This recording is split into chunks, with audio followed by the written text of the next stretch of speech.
Assalamualaikum, Cak. Waalaikumsalam. Cak, Ya? kira-kira kamu bulan Ramadan ini udah ada acara belum? Udah ada. Biasanya aku ikut pengajian sih bareng Pak Ustadz Ujai. Di mana tuh, Cak? Di masjid. Ini aku mau ke sana. Aku boleh ikut gak? Boleh dong. Yuk. يا أيها الناس قد جاءتكم موعظة من ربكم وشفاء لما في الصدور وهدى ورحمة للمؤمنين. Assalamualaikum Pak Ustadz. Waalaikumsalam warahmatullahi wabarakatuh. Silakan duduk. Terima kasih Pak Ustadz. Bagaimana kabarnya Mbak Eca? Alhamdulillah saya baik. Dengan puasanya bagaimana ini? Alhamdulillah lancar. Alhamdulillah. Kok ini ada temannya siapa ini? Oh ya, ini teman saya. teman saya. Oh, mau ikut tadarus juga? Iya. Alhamdulillah. Sekarang kita melanjutkan tadarus yang kemarin, ya, hari yang kemarin. Sampai di mana? Kemarin saya sudah selesai membaca surat Al-Mursalat. Alhamdulillah. Ya, silakan dilanjutkan dengan Anaba ya. Ya, betul. A'udzubillahi minasyaitonirrajim. Bismillahirrahmanirrahim. Amma yatasaalun anin naba'il azim allazi hum fihi mukhtalifun kalla saya'lamun summa kalla saya'lamun sadaqallahul azim. Alhamdulillah. Sekarang Mbak Emilda sampai di mana? Kemarin saya di rumah ngajinya sampai surat Atin, Ustaz. Alhamdulillah. Ya. Sekarang surat Atin apa itu? Bukan Al-Alaq. Al-Alaq dari Al-Alaq ya. Iya. Oh, oke. Oke, Ustaz. Iya. Auzubillahi minasyaitonirrajim. Bismillahirrahmanirrahim. Iqra bismi rabbikal ladzi khalaq. Khalaqal insana min 'alaq. Iqra wa rabbukal akram. Allazi 'allama bil qalam. 'Allamal insana ma lam ya'lam. Shadaqallahul azim. Masya Allah, Alhamdulillah sudah lancar membaca Al-Qurannya ya. Tapi masih ada sedikit yang perlu dikoreksi, yakni masalah tajwidnya, panjang pendeknya dan makhrajul hurufnya belum begitu ini ya.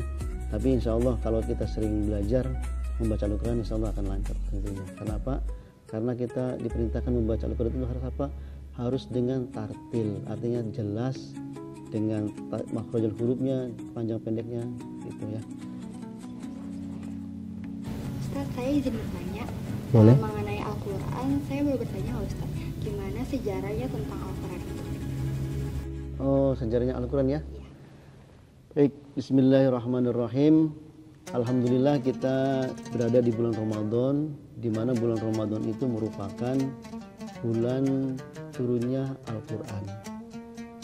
Seorang ahli tafsir bernama Syekh Muhammad Al-Qurtubi menyampaikan bahwa Al-Quran pertama kali diturunkan itu pada tanggal 24 Ramadan dari Lauh Mahfud, dari tempat yang tinggi ke langit dunia, Baitul Izzah. Itu secara keseluruhan. Maksudnya apa? Setelah kerusuhan itu yang sekarang kita ketahui bahwa ada 114 surat, 30 juz, dan umumnya adalah 6.666 ayat. Itu pada tanggal 20 Ramadan dari Lauh Mahfud menuju ke langit bumi. Jadi belum turun ke bumi. Setelah itu Allah menurunkan Al-Quran secara berangsur-angsur ke bumi. Yang pertama kali turun adalah pada tanggal 17 Ramadan yang dibawa oleh malaikat Jibril kepada siapa? Kepada Nabi Muhammad SAW ketika itu baginda Nabi berada di Gua Hira, sedang tafakur, sedang merenung diri di Gua Hira. Lalu didatangi oleh malaikat Jibril ya. Ketika itu usia beliau umur 40 tahun. Nah, ketika datang lalu duduk di hadapan baginda Nabi, lalu malaikat Jibril mengatakan kepada baginda Nabi, Iqra, bacalah. Nabi Muhammad justru takut, gemeter. Ini siapa? Katanya. Ya, ini siapa?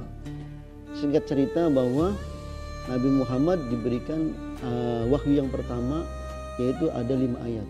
Iqra bismi rabbikal ladzi khalaq, khalaqal insana min 'alaq, iqra wa rabbul akram alladzi 'allama bil qalam, 'allamal insana ma lam ya'lam. Itu yang tadi dibaca oleh Mbak Emilda.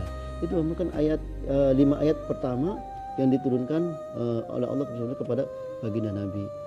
Nah, isi kandungan itu adalah Iqra, untuk membaca. Padahal Nabi Muhammad itu adalah seorang yang ummi, orang yang tidak bisa membaca dan tidak menulis. Kok diperintahkan untuk Iqra, untuk membaca. Nah, Iqra di sini adalah taharrok. Taharrok itu artinya yang dibaca tidak mesti harus berbentuk tulisan seperti ini. Artinya yang dibaca itu keseluruhan.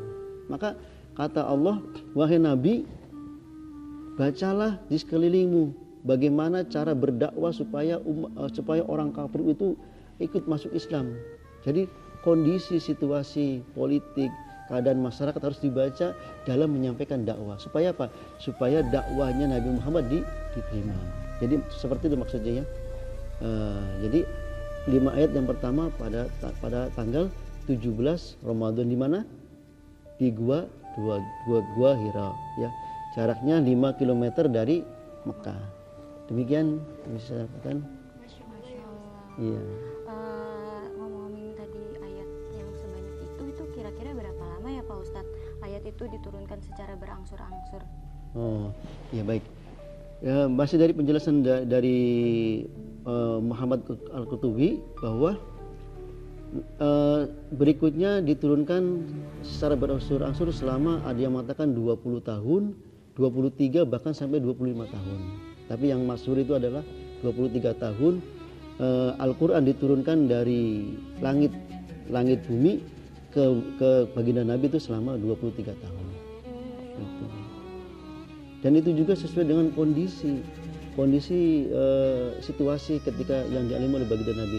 Salah satu contohnya adalah ada satu kisah yang diceritakan bahwa ada seorang tokoh wali namanya Sam'un. Kalau di sini itu bisa dibaca dengan Samson lah, ya. Itu cerita Samson itu, ya.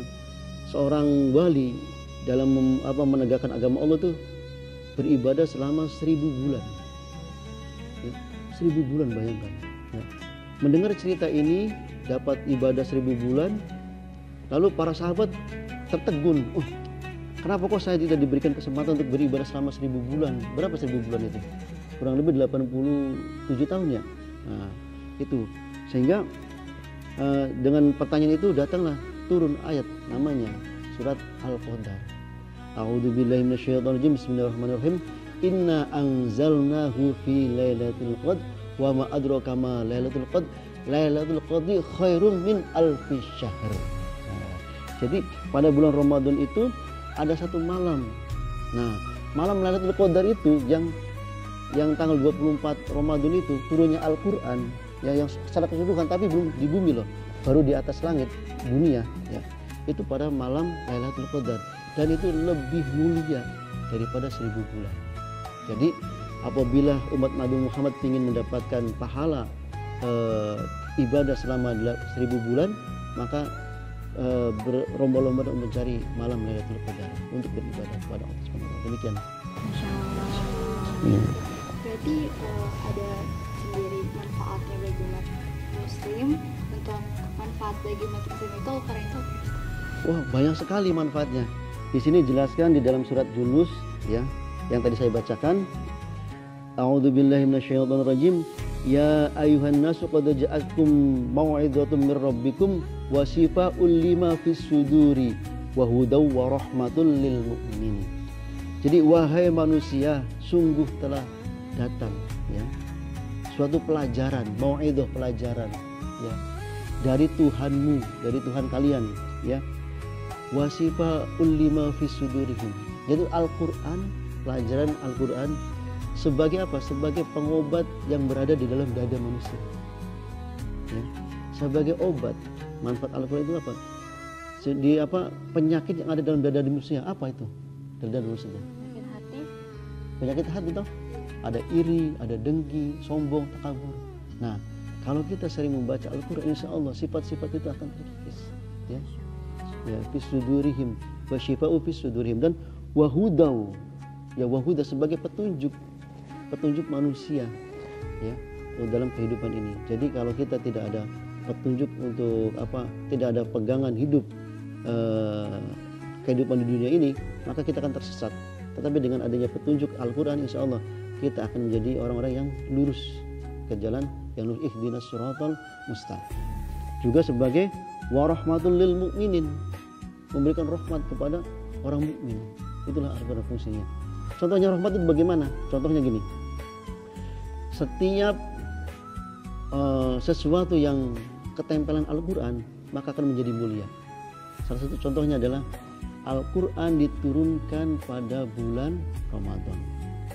Maka bulan Ramadan disebut sebagai Sayyidul Syahr, yaitu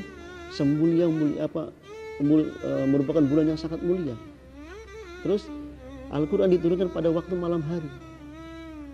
Maka malam yang dituruni Al-Quran menjadi mulia, menjadi Sayyidul Lail, yaitu Lailatul Qadar.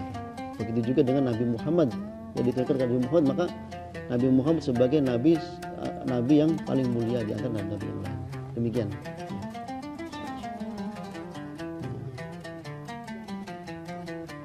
Atau ada yang lain misalnya?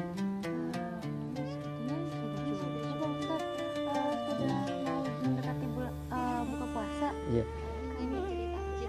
Oh iya. Iya. Saya berpesan ya yang terakhir, bacalah Al-Quran ya, karena apa? Al-Quran nanti akan menjadi syafaat ya bagi yang membacanya ketika nanti di yaumil kiamah. Jadi insya Allah kita akan selamat di dunia dan juga di akhirat. Kenapa? Karena Al-Quran akan memberikan syafaat bagi yang membacanya ketika di yaumil kiamah. Demikian ya. Selamat berbuka puasa.